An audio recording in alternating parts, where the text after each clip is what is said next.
各位觀眾睇住大家好，歡迎收看高高講學會。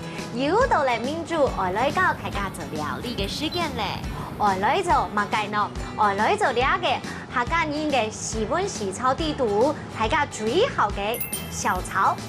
你要準備嘅食材有三青肉、豆腐乾、蔥啊、薑、芹菜。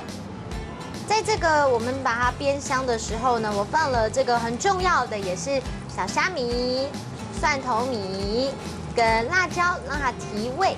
客家小炒两个用啊很重要，所以放下去的时候，因为我们是买干的，所以它要比较久的时间，吃起来呢咬起来才有那个口感，所以我现在要放下去喽。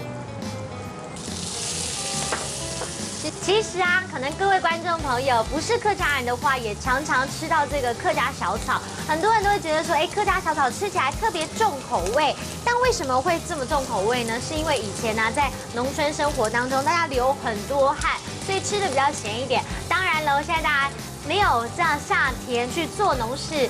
没有这么辛苦的时候，我们就没有吃那么的咸，就是吃得更健康一点。所以今天明珠我做的呢，也会来稍微调整它的味道，让它比较适中一点，大家吃起来呢会比较下饭。刚才呢，我们放了酱油跟葱，有没有闻到很香？鱿鱼，俩就係愛做嘅小炒，小炒係有名嘅客家料理哦，是嗎？ 这个我们客家呢，就是叫做小炒。小炒不是卖房屋的哦，不是，是客家小炒，是客家小炒的意思。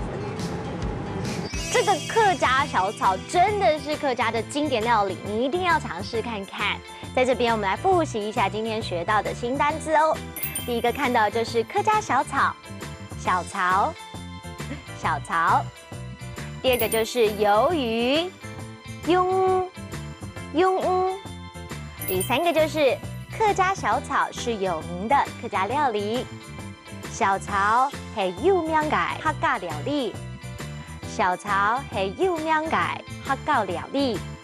大家都有学会了吗？下一次你也动手来做做看喽！下次见了，拜拜。